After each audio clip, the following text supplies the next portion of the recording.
नमस्कार शेतकरी मित्रांनो, गेल्या 8 दिवसापासून पावसानं महाराष्ट्रात थैमान घातलेलं आहे आणि त्यामध्ये मराठवाडा असेल, विदर्भ असेल, या भागामध्ये अतिवृष्टीनं इतकं शेतकऱ्यांचं नुकसान केलेलं आहे.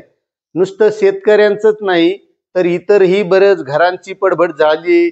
यामध्ये जवळपास 21 माणसं हे गेलेले आहेत असं सुद्धा बातम्यामधून कळतंय.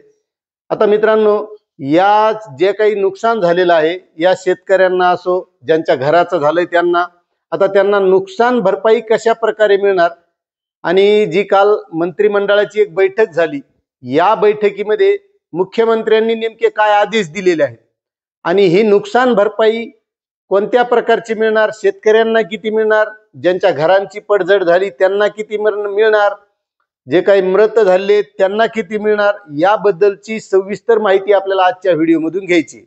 तत्पूर्वी तुम्हाला एक विनंती आहे की तुम्ही जर आपल्या चॅनलवर नवीन असाल तर चॅनलला सबस्क्राईब करा, व्हिडिओला लाईक करा आणि प्रत्येक व्यक्तीपर्यंत ही माहिती शेअर करा की जेणेकरून प्रत्येकाला समजलं पाहिजे की नेमकी नुकसान भरपाई कशा प्रकारे मिळते आणि किती नुकसान भरपाई मिळते आणि आपल्याला मिळवण्यासाठी काय करावं लागेल. तर शेतकरी मित्रांनो, काल मंत्रिमंडळाची बैठक झाली.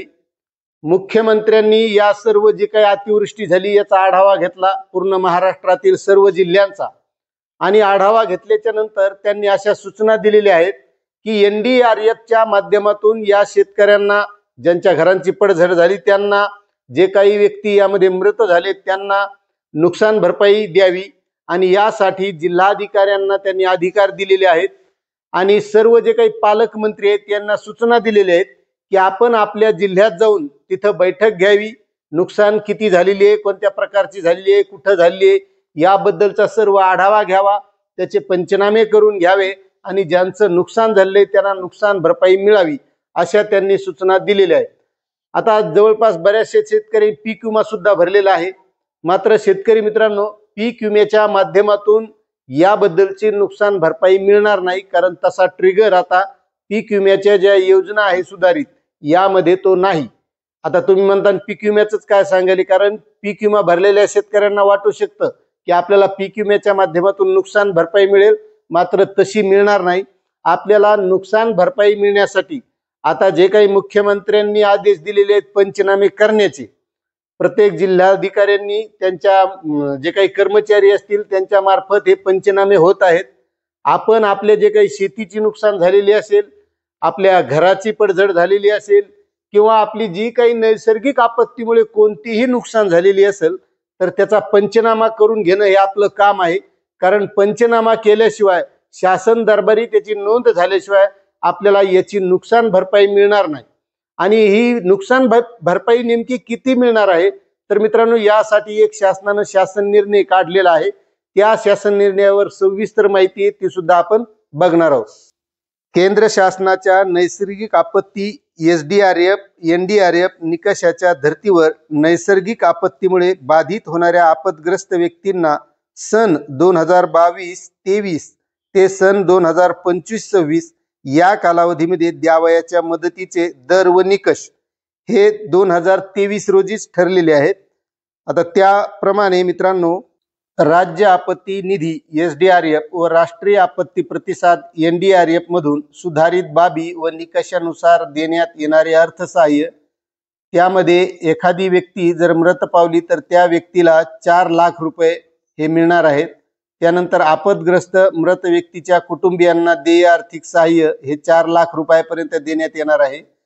त्यानंतर एखादा व्यक्ती अवयव अथवा डोळे निकामी झाल्यास देय आर्थिक सहाय्य हे असं असणार आहे की 40% ते 60% अपंगत्व असल्यास 74,000 रुपये आणि 60% पेक्षा जास्त असल्यास 2,50,000 इतकी मदत या माध्यमातून देण्यात येणार आहे. मात्र याबाबत अपंगत्वाचे प्रमाण व त्याच्या कारणाबाबत शासकीय दवाखाना इस्पितळातील वैद्यकीय अधिकाऱ्याचे प्रमाणपत्र आवश्यक आहे. त्यानंतर जखमी व्यक्ती इस्पितळात दाखल झाला असल्यास 1 आठवड्यापेक्षा अधिक कालावधीकरिता इस्पितळात दाखल झाल्यास 16,000 रुपये, 1 पेक्षा कमी कालावधीकरिता दाखल झाला असल्यास 5,400 रुपये या माध्यमातून मिळणार आहेत. आणि एक टीप आहे की आयुष्यमान भारत योजनेखालील उपचार घेणारी व्यक्ती मदतीसाठी पात्र राहणार नाही। त्यानंतर मित्रांनो, नैसर्गिक आपत्तीमध्ये 2 दिवसापेक्षा अधिक कालावधीकरिता क्षेत्र पाण्यात बुडाले असल्यास, घरे पूर्णतः वाहून गेली असल्यास, पूर्णतः क्षतिग्रस्त झाली असल्यास, कपडे, भांडी, घरगुती वस्तूकरिता अर्थसहाय्य, त्यामध्ये प्रति कुटुंब 2500, झालेल्या नुकसानीकरिता प्रति कुटुंब 2500, घरगुती भांडी वस्तू नुकसानीकरिता।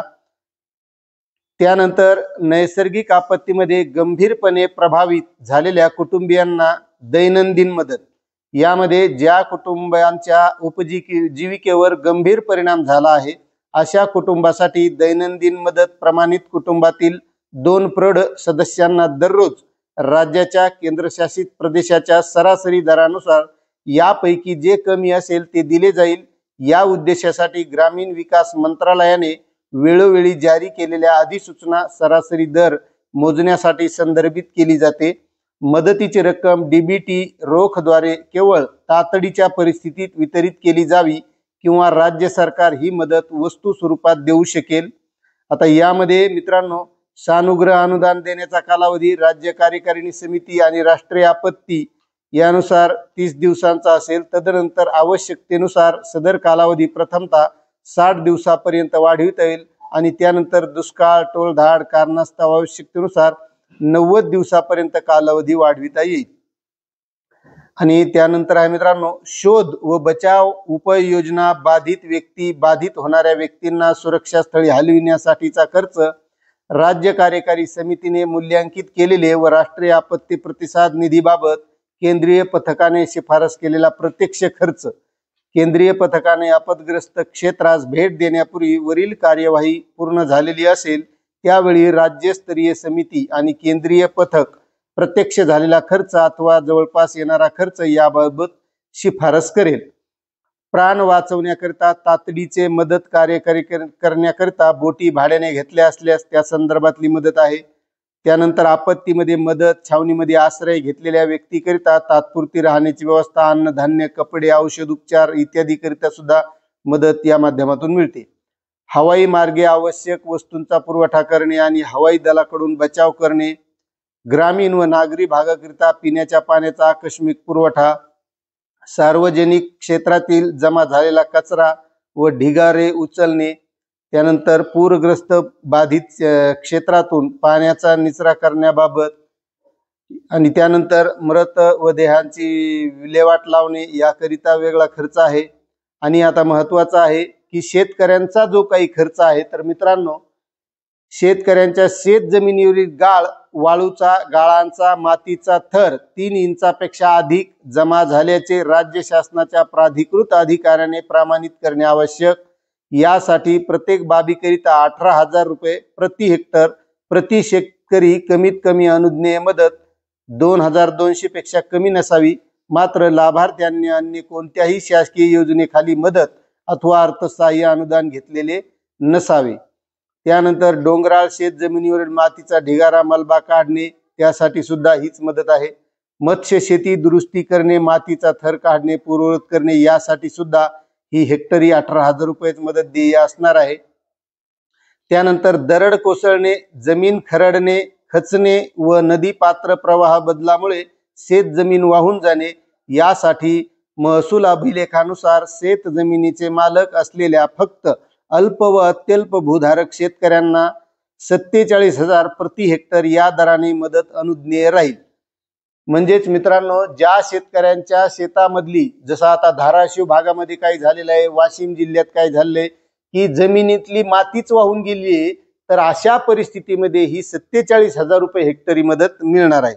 त्यानंतर कमीत कमी अनुज्ञेय मदत ही 5,000 पेक्षा कमी नसावी असं सुद्धा या शासन निर्णयामध्ये म्हटलेलं आहे।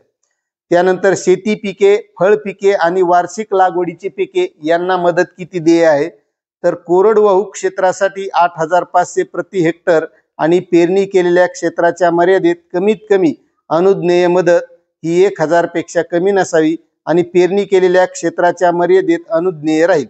आश्वासित जलसिंचन योजनेखालील क्षेत्राकरिता कमीत कमी अनुज्ञेय मदत 2,000 पेक्षा कमी नसावी आणि पेरणी केलेल्या क्षेत्राच्या मर्यादेत अनुज्ञेय राहणार आहे। आता त्यानंतर बहुवार्षिक पिके मित्रांनो, तर या बहुवार्षिक पिकांकरिता प्रति हेक्टरी 22,500 सदर मदत पेरणी केलेल्या क्षेत्राकरिताच अनुज्ञेय असून कमीत कमी अनुज्ञेय मदत ही 2,500 पेक्षा कमी नसावी। आता त्यानंतर रेशीम शेतकरी असतात बरेचसे, तर रेशीम शेतकऱ्यांना एरी, मलबेरी, टसर रेशीमसाठी 6,000 प्रति हेक्टर, मुगा रेशीमसाठी 7,500 प्रति हेक्टर, कमीत कमी अनुज्ञेय मदत 1,000 पेक्षा कमी नसावी आणि पेरणी केलेल्या क्षेत्राच्या मर्यादेत अनुज्ञेय राहील। आणि त्यानंतर आहे मित्रांनो, 2 हेक्टर क्षेत्रापेक्षा जास्त भूधारणा करणाऱ्या शेतकऱ्यांना निविष्ठा अनुदान, तर यामध्ये कोरडवाहू क्षेत्रासाठी 8,500 प्रति हेक्टर आणि पेरणी क्षेत्राच्या मर्यादेत आश्वासित जलसिंचन योजनेखालील क्षेत्राकरिता 17,000 प्रति हेक्टर आणि पेरणीच्या क्षेत्राच्या मर्यादेत, त्यानंतर सर्व प्रकारच्या बहुवार्षिक पिकाकरिता 22,500 प्रति हेक्टर आणि पेरणी क्षेत्राच्या मर्यादेत 33% अथवा त्यापेक्षा अधिक शेती पिकांचे नुकसान झाल्यास व 2 हेक्टरच्या मर्यादेपर्यंत मदत अनुज्ञेय असेल।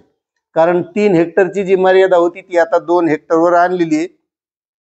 त्यानंतर दुधाळ जनावरे, ओढकाम करणारी जनावरे किंवा माल वाहतुकीसाठी वापरण्यात येणारी जनावरे दगावल्यास दिली जाणारी मदत, तर दुधाळ जनावरांसाठी 37,500, त्यामध्ये म्हैस, गाय, उंट, याक, मिथुन इत्यादी 4,000 रुपये, मेंढी, बकरी, डुक्कर ओढकाम करणारी जनावरे 32,000, उंट, घोडा, बैल इत्यादी आणि 20,000 रुपये वासरू, गाढव, शिंगरू, खेचर। जरी एखाद्या घरातील जनावरे मोठ्या संख्येने मृत झाली असल्यास तरी आर्थिकदृष्ट्या मदत ही फक्त उत्पादनक्षम जनावरांपुरती मर्यादित ठेवावी। मोठे दुधाळ जनावरे किंवा 30 छोटी दुधाळ जनावरे किंवा 3 ओढकाम करणारी मोठी जनावरे किंवा 6 ओढकाम करणारी लहान जनावरे प्रति कुटुंब या मर्यादेत मदत अनुज्ञेय असावी। जनावरांचा प्रकार व संख्या राज्य शासनाच्या स्थानिक प्राधिकृत अधिकाऱ्याकडे नोंदविली असल्यास जनावरे दगावल्याबाबतचा दावा मान्य केला जाईल। आता कुक्कुटपालन असलं कोणाचं, कुक्कुटपालनाचं नुकसान झालं तर मदत ₹100 प्रति कोंबडी, ₹10,000 प्रति कुटुंब मर्यादेत। कोंबड्यांचा मृत्यू हा नैसर्गिक आपत्तीमुळे झालेला असणे आवश्यक आहे। अन्य कोणत्याही शासकीय योजनेखाली मदत उपलब्ध करण्यात आली असेल तर या योजनेअंतर्गत मदत अनुज्ञेय असणार नाही। उदाहरणार्थ पक्ष्यामधील हिवताप किंवा तत्सम रोग यासाठी पशुसंवर्धन विभागाच्या स्वतंत्र योजनेखाली कुक्कुटपालन मालकांना मदत देण्यात येते। आता त्यानंतर आहे मित्रांनो, जनावरांच्या छावण्यासाठी चारा, पाणी, पशुखाद्य आणि औषधी उपचार उपलब्ध करून देणे। यामध्ये राज्य सरकारच्या अधिसूचनेद्वारे किंवा सरकारी आदेशाद्वारे अधिसूचित केलेल्या अटींच्या अधीन राहून गुरांच्या छावण्या म्हणून काम करण्यासाठी विद्यमान गोशाळांसाठी यामध्ये समावेश दिलेला आहे। आता त्यानंतर आहे मित्रांनो, छावणीतील जनावरांव्यतिरिक्त इतर बाहेरील जनावरांसाठी चारा। त्यानंतर मत्स्य व्यावसायिकांना अयांत्रिकीकृत बोटींची दुरुस्ती बदलण्यासाठी आणि खराब झालेली हरवलेली जाळी यासाठी मदत ही सुद्धा मिळणार आहे। खराब झालेल्या महत्त्वाच्या कार्यरत संयंत्रांच्या दुरुस्ती किंवा नूतनीकरणासाठी सुद्धा मदत दिली जाणार आहे। अशा प्रकारे शेतकरी मित्रांनो या शासन निर्णयानुसार ही मदत दिली जाणार आहे। आता ही मदत कशी मिळणार आहे, तर यासाठी मित्रांनो आपल्याला जे काही आपलं नुकसान झालेलं असेल त्या नुकसानीचा पंचनामा करून घेणं आवश्यक आहे। कारण आता शासकीय अधिकारी हे पंचनाम्यासाठी फिरत आहेत, त्यामध्ये तहसीलदार असतील, मंडळ अधिकारी असतील, त्यानंतर तलाठी असतील, तर हे पंचनामे करत आहेत। पंचनामे करत असताना आपलं जे जे काही नुकसान झालेलं आहे ते नोंदवून घेणं ही आपली महत्त्वाची काळजी आहे। कारण मुख्यमंत्र्यांनी आदेशच असे दिलेले आहेत की ज्यांचे पंचनामे होतील, जे निकषात बसतील अशाच नुकसानग्रस्तांना ही नुकसान भरपाई मदत दिली जाणार आहे आणि NDRFच्या माध्यमातून जे काही निकष ठरवलेले आहेत त्याप्रमाणे ही मदत मिळणार आहे। अशी ही महत्त्वाची माहिती होती। आपल्याला माहिती कशी वाटली नक्कीच कमेंट करा आणि चॅनलवर नवीन असाल तर सबस्क्राइब करा, व्हिडिओला लाईक करा आणि त्यानंतर हाईप करायला विसरू नका। धन्यवाद।